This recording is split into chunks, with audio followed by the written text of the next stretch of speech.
Whether you're an avid cigar smoker or a little superstitious, this one's gonna be for you. We'll be lighting up the new limited edition from Davidoff for 2021, the Year of the Ox. You're watching Bespoke Unit, and my name is Reinhard. Welcome, and let's light 'em up.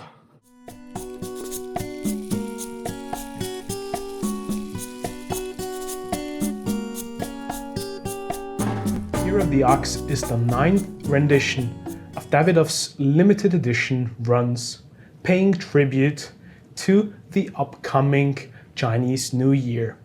2021 is the Year of the Ox, and as such, it's a rather bulky and quite prominent cigar.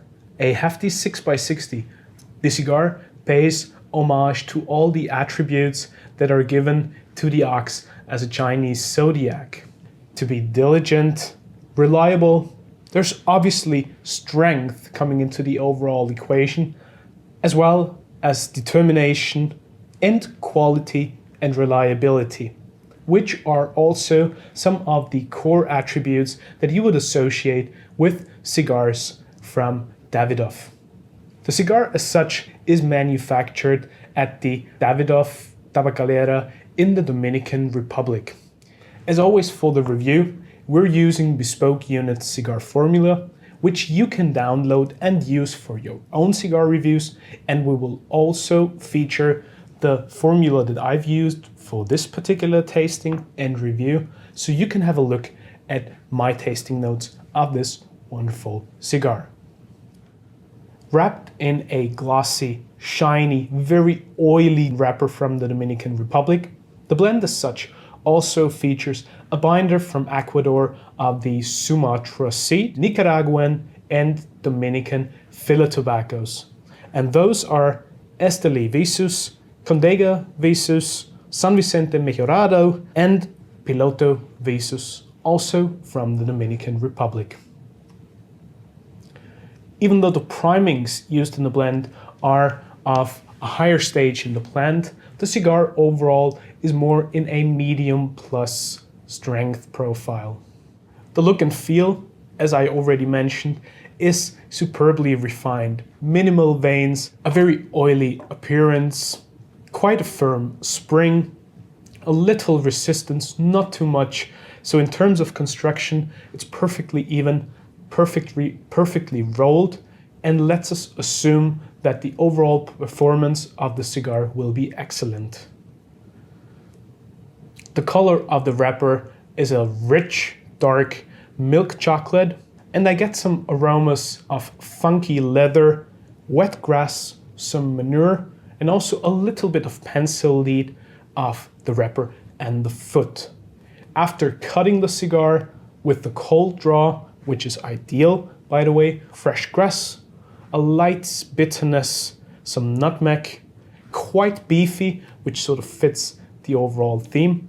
And already, before lighting the cigar, the aromas are quite rich and invigorating. The first third of the cigar opens with a very creamy beginning.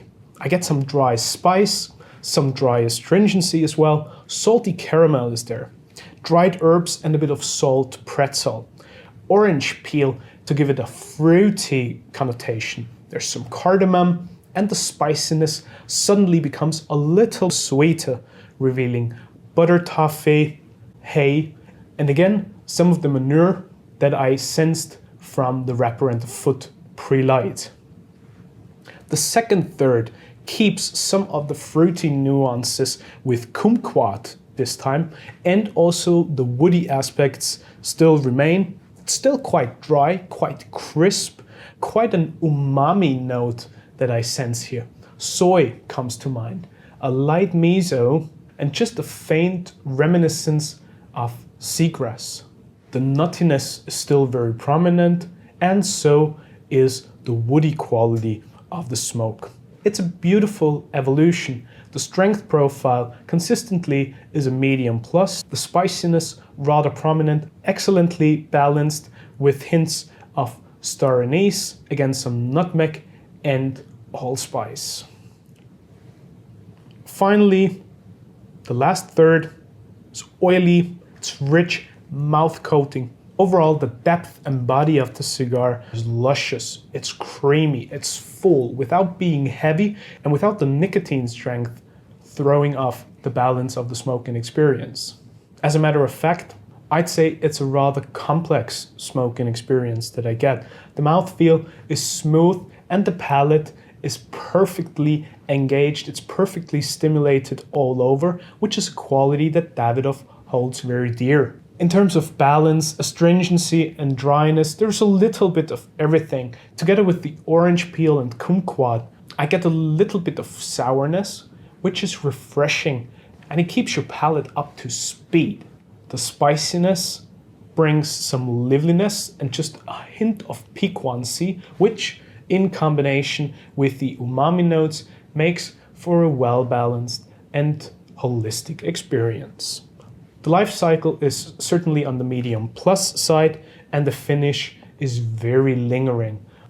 I still get different aromatic qualities, different taste sensations on the palate minutes after the last puff. The residual scent in the room is intriguing and very consistent with the overall aromatic profile. Again, I would say the woody notes, the nuttiness, as well as the umami touch certainly make for the predominant characteristics of the Year of the Ox, and it's a perfect match for the theme of the cigar. Whenever going back for another puff, I find a lot of the characteristics and of the qualities that I would associate with the Ox and the Chinese Zodiac. Reliability, trustworthiness, and its loyalty. Almost like a friend that is loyal to you, as Davidoff reminds us with cigars being loyal friends that you can always come back to. Whilst smoking through all the various samples of the Year of the Ox, I had to do some minor touch-ups, but nothing that will worry me all too much. The overall performance is excellent. The draw in particular is ideal. The temperature of the smoke on the tongue is very cool with a little bit of a refreshing ethereal note, and the ash backbone is quite stable with a light grayish ash. As you would expect from a Davidoff limited edition, the design, the overall appearance is gorgeous. The Year of the Ox features the traditional classic Davidoff white label, proudly stating limited edition, and Genève on the other side. Underneath is a secondary band in gold and red, and Year of the Ox proudly stated in the middle with the symbol of the ox featured as well. The cigars come in 10 count boxes, and overall there's a bit more than 13,000 of those available in the global market, and I believe they'll be gone rather sooner than later. Grab one whilst you have the opportunity because it's a gorgeous smoke. The box looks very intriguing, brilliantly sparkling, shining red color with gold accents as with the ring. And obviously it comes with a hefty price tag. I mean, that's for sure. It's a limited edition from Davidoff, so you expect this to have a little bit of an upscale price. In this particular case, it's $40 for the individual stick or $400 for a box of 10. As a matter of fact, I categorize this as an occasional smoke when you really want to treat yourself, probably for New Year's or for the Chinese New Year, and to leave 2020 aside and start 2021 in a proper way. It's a celebrative cigar. It's an occasional cigar that you want to light up with your best pals or all by yourself if you need a retreat, if you need some holidays and a little bit of vacation from the current challenges we're all facing in the world. Interestingly enough, as always, I kept my Year of the Ox cigars in the cooler that I have back home, properly humidified with a 69% Boveda pack and meticulously controlled with a Boveda Butler.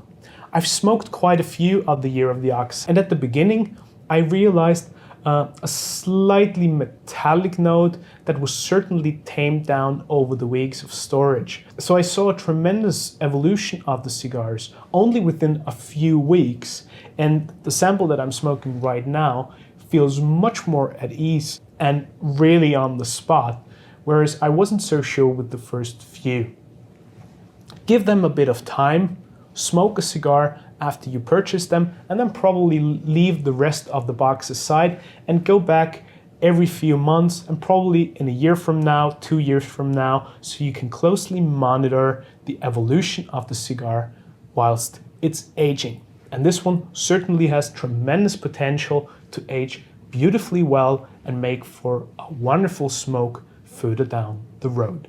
So how about some pairing recommendations? I love the star anise kick that I get with the Year of the Ox. As a matter of fact, I paired this with an aniseed liqueur. You could go for a pastis or a Ricard, and I would recommend diluting it with a little bit of ice water, giving you some of that ethereal freshness and of the cooling effect that you would already find in the cigar.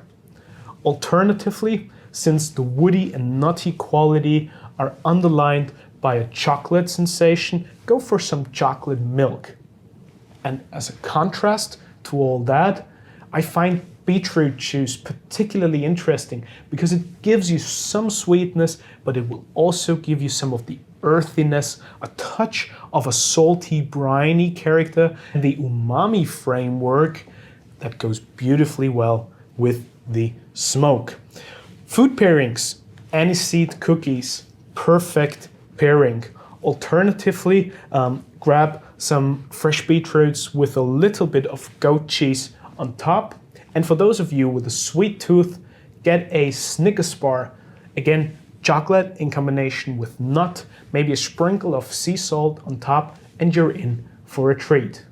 For those of you who like things a little more adventurously, grab a beef broth, because not only does it make for a perfect fit with the theme of the ox and with the Chinese Zodiac, but also in terms of aroma and flavor, it will certainly intrigue your senses. Overall, I thoroughly enjoy the cigar. The evolution already during these first weeks is very promising and it's already on point. So grab them whilst they're hot, grab them whilst they're still out there, keep some in your humidor to track the evolution, but for a special occasion, grab one of these, fire them up, and enjoy them. An intriguing smoke, a pleasure to all these senses, and because of the hefty 6x60 format, it will give you a solid 2.5 hours of utter smoking delight.